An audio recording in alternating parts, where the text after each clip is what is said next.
Hi friends, ലലിസ് ബ്ലോഗിലേക്ക് സ്വാഗതം. ഞാനിന്ന് പറയാൻ പോകുന്നത് ഞാൻ ഉപയോഗിക്കുന്ന ഒരു സൺസ്ക്രീനെ പറ്റിയിട്ടാണ്. എന്നോട് കുറേ പേര് ചോദിച്ചു, നീ ഫേഷ്യൽ ചെയ്തോ, മുഖം കൂടുതൽ വെളുത്തിട്ടുണ്ടല്ലോ, എന്താ നീ ചെയ്തത്? സത്യത്തിൽ ഞാൻ ഫേഷ്യലൊന്നും ചെയ്തിട്ടില്ല. ഞാൻ പുതിയതായിട്ടൊരു സൺസ്ക്രീൻ യൂസ് ചെയ്ത് തുടങ്ങി. അതിൻ്റെ പേരാണ് സ്ക്രെൽ സൺസ്ക്രീൻ ക്രീം. ഇതെന്ന് പറയുന്നത് SPF 50 PA+++ ആണ്.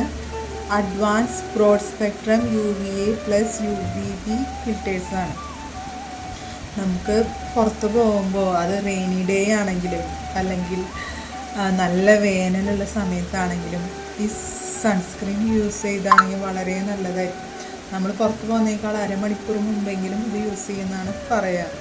പിന്നെ അതുപോലെ തന്നെ ഒരു സ്പൂണിൻ്റെ വലുപ്പത്തിലെങ്കിലും എടുക്കണം.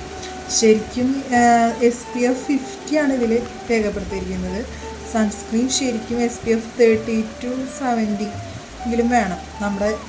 നമ്മുടെ നാട്ടിലുള്ള സൺസ്ക്രീൻ യൂസ് ചെയ്യുകയാണെങ്കിൽ SPF 30 to 70 എങ്കിലും വേണം. അതാണ് നോർമൽ SPF വേണ്ടത്. ഇതിന് 50 ഉണ്ട് കേട്ടോ. ഏകദേശം ഒരു 25-30 SPF ഉണ്ടെങ്കിൽ ഒരു 2-2.5 മണിക്കൂറാണ് അത് നമ്മുടെ സ്കിന്നിന് പ്രൊട്ടക്ഷൻ കൊടുക്കുക. ഇതിൽ 50 ഉണ്ട്.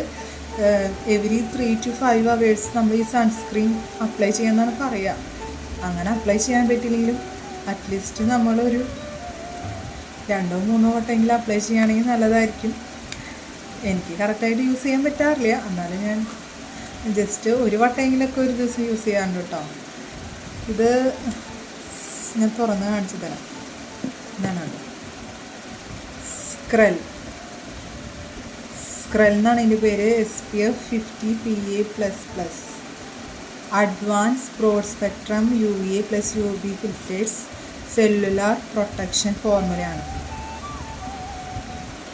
60 ഗ്രാമാണ് ഇതിൽ ഉള്ളത് കേട്ടോ. ഞാൻ യൂസ് ചെയ്യുന്നതിൽ 60 ഗ്രാമാണ് നമ്മളിത് യൂസ് ചെയ്യുന്നത്. ഇത് ആദ്യം നന്നായിട്ട് മുഖം നന്നായിട്ട് ക്ലെൻസ് ചെയ്ത ശേഷം നമ്മുടെ ഫേസിൽ ഈവനായിട്ട് പുരട്ടാണ് വേണ്ടത്. സൺ എക്സ്പോഷറിന് മുമ്പ് ഒരു 2-3 മണിക്കൂറിനുള്ളിൽ റീ അപ്ലൈ ചെയ്യുന്ന പറയുന്നത്. ഞാനിത് തുറന്ന് കാണിച്ചു തരാം.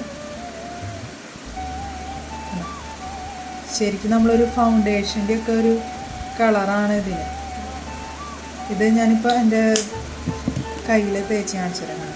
ഇതാണെങ്കിൽ ഇവിടെ നമ്മളിതിങ്ങനെയൊക്കെയാണ്, ഫൗണ്ടേഷൻ്റെ കളറാണ് ഇതിന്.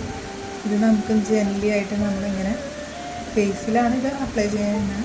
നമുക്ക് നെക്കിലും നമ്മുടെ ശരീരത്തിൻ്റെ ഏത് ഭാഗത്ത് വേണമെങ്കിലും അപ്ലൈ ചെയ്യാം.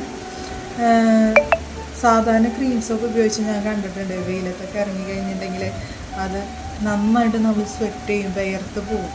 പിന്നെ പക്ഷെ അങ്ങനെ ഒരു കുഴപ്പമൊന്നുമില്ല കേട്ടോ. നമ്മളങ്ങനെ സ്വെറ്റ് ചെയ്യേ ഇല്ല. അത് നമ്മുടെ സ്കിൻ ടോണിനോട് ചേർന്ന് കിടക്കും. നമുക്കൊരു പ്രത്യേകിച്ച് ഒരു വൈറ്റിഷ് കളർ പോലെയോ അങ്ങനെയൊന്നും തോന്നില്ല. നമ്മുടെ സ്കിൻ ടോണിനോട് ചേർന്ന് നിൽക്കുന്ന ഒരു നല്ലൊരു സൺസ്ക്രീനാണ് കേട്ടോ ഇത് സ്ക്രെൽ. കണ്ടോ, മനസ്സിലാണോ നിങ്ങൾക്ക് ആ ചേഞ്ച്? നമുക്ക് അങ്ങനെ ഒരു ക്രീം തേച്ചു അങ്ങനെയൊന്നും പറയില്ല. നല്ലൊരു സൺസ്ക്രീനാണ്. നമ്മുടെ സ്കിന്നിനോട് ചേർന്ന് കിടക്കുന്നതാണ്. ഓയിലി സ്കിന്നിന് ഉപയോഗിക്കാൻ പറ്റാവുന്നതാണ്. റെയിനി ഡേ ആയാലും ഉപയോഗിക്കാം, അല്ലെങ്കിൽ വേനൽക്കാലത്ത് ഉപയോഗിക്കാം. അങ്ങനെ നമുക്ക് നല്ലൊരു സ്കിൻ ടോൺ തരും. നമ്മുടെ മുഖത്ത് ടാറിങ്, കരിവാളിപ്പ് അതൊക്കെ അവോയ്ഡ് ചെയ്യാനായിട്ട് സാധിക്കും. ഇപ്പോൾ നമ്മൾ പുറത്ത് പോകുമ്പോൾ മാത്രമല്ല, പുറത്ത് പോയി വന്ന ശേഷം ഫ്രഷ് ആയ ശേഷം ഇത് അപ്ലൈ ചെയ്യുന്നത് നല്ലതായിരിക്കും. അതുപോലെ തന്നെ നൈറ്റ് നമ്മൾ കിടക്കാൻ പോണേക്കാളും മുമ്പ് ഇത് അപ്ലൈ ചെയ്തിട്ട് കിടക്കുകയാണെങ്കിൽ വളരെ വളരെ നല്ലൊരു സൺസ്ക്രീം ആയിരിക്കും കേട്ടോ. കണ്ടില്ലേ, മുഖത്തും അതുപോലെ തന്നെ അപ്ലൈ ചെയ്യും. ഈ സ്ക്രെൽ സൺസ്ക്രീൻ പോലെ തന്നെ വേറൊരു നല്ലൊരു സൺസ്ക്രീൻ ഉണ്ട്, UV ഡോക്സ്. ഡെർമറ്റോളജിസ്റ്റ് സജസ്റ്റ് ചെയ്തിട്ടുള്ള ക്രീമാണ് കേട്ടോ ഇതൊക്കെ. സ്ക്രെൽ, UV ഡോക്സ് ഒക്കെ നല്ല ബ്രാൻഡഡ് സൺസ്ക്രീമാണ്. ഇതിൻ്റെ SPF ഒക്കെ 50 ഉണ്ട്. 30 ആയാലും മതി. ഇതിൽ 50 PA+++ ഉണ്ട്. UV ഡോക്സിനെ പറ്റി ഞാൻ അടുത്ത വീഡിയോയിൽ പറയാം കേട്ടോ. ഒരു കാര്യം പറഞ്ഞു, ഇതിന് ഒരു 60 ഗ്രാമിൻ്റെ ഒരു ട്യൂബിന് ഏകദേശം ഒരു 600 രൂപയാണ് വില വരുന്നത് കേട്ടോ. പക്ഷെ വളരെ വൃത്തിയാണ്, നമുക്കത് നഷ്ടം വരില്ല. ഞാനിപ്പോൾ ഇത് 2-3 മാസമായി യൂസ് ചെയ്യണം. കൂടുതൽ യൂസ് ചെയ്താൽ ചിലപ്പോൾ വേഗം കഴിയും. പക്ഷെ ഒരു 2 വട്ടമൊക്കെയാണ് ഒരു ദിവസം ഉപയോഗിക്കുന്നത്. ഏകദേശം ഒരു 2 മാസമെങ്കിലും നമുക്ക് മിനിമം ഉപയോഗിക്കാൻ പറ്റും കേട്ടോ. പിന്നെ UV-Doxൻ്റെ ഒരു സൺസ്ക്രീമുണ്ട്, ഫേസ് ക്ലെൻസറുണ്ട് ഞാൻ യൂസ് ചെയ്യുന്നത്. അതിനെ കുറിച്ചിട്ട് അടുത്ത വീഡിയോയിൽ പറയാം. Okay, bye, thank U.